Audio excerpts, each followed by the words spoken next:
Mga bay, magandang sabaw-sabaw ngayon mga bay.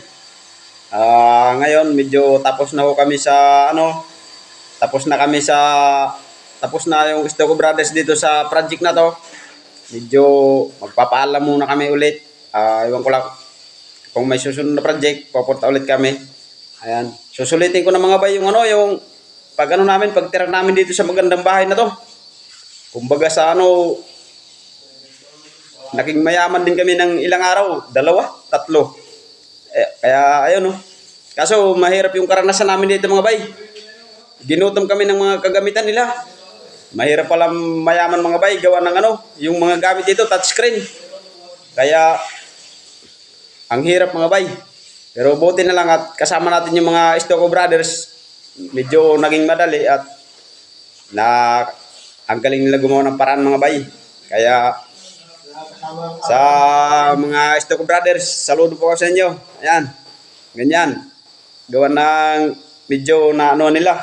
Yung bilib din ako sa kanila Diskarte, pagkain, tapos sa trabaho. Wala talagang sa kanila sa trabaho, walang umaayaw.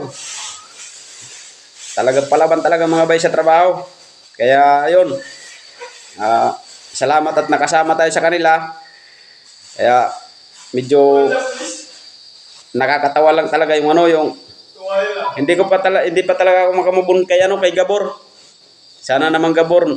Pero pista yung Gabor, pasensya na sa nagutuman lang talaga kami noon nung time na yon, kaya pasensya na gawa ng hindi naman masama yung sa akin.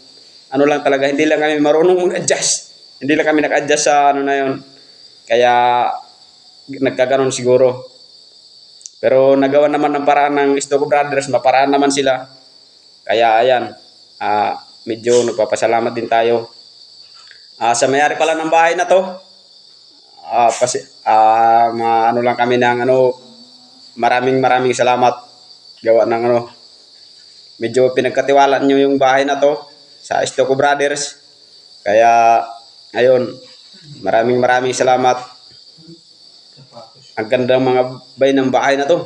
Marami pinagkatiwala dito sa Stoco Brothers. Kaya mga bay, kung may kung halimbawa may project kayo,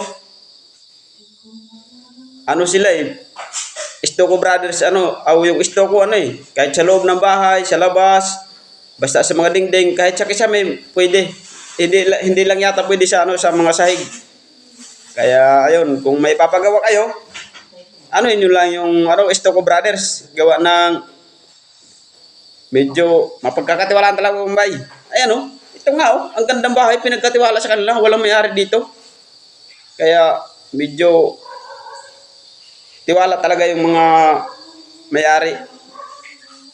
Kung ito nga nagtiwala, kung siguro kung meron kayo, kung may medyo kaya-kaya kayo, magpagawa na rin kayo para ma-update din kayo sa Stoco. Kumbaga sabi nga nila, subukan nyo ang Stoco kung paano. Kaya ang ganda mga bay. Ko talaga kumbaga sa ang Stoco talaga maganda. Lalo sa loob ng bahay, sa loob ng kwarto, kaganda mga bay. Kaya yun, hanggang dito lang muna mga bay. Maraming salamat at natapos din ng maayos yung project na to. Medyo kahit maliit lang pero ayos naman, medyo naging masaya naman kami sa sa grupo ng Stoco Brothers. Ayan, medyo masaya naman. Kaya salamat din sa Stoco Brothers. Sana kung saan man kayo makarating, pagpatuloy niyo lang yan. Ayun mga bay, salamat.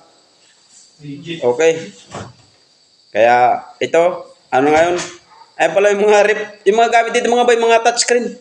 Kaya hindi po pwede kung hindi ka marunong, hindi man kami nakakaalam dyan. Yung sa lang talaga, yung sa Gabor lang talaga kami nahirapan gawa ng yun ang dito. Pero talaga, maraming salamat mga bay. Sige, tapusin na natin to. Gawa ng aalis na kami. Salamat ulit sa may-ari ng bahay na to na nagpatira, nagtiwala pagpatira. Maraming salamat to. Okay, thank you. Sunod ulit. Sana mayroon pa sunod.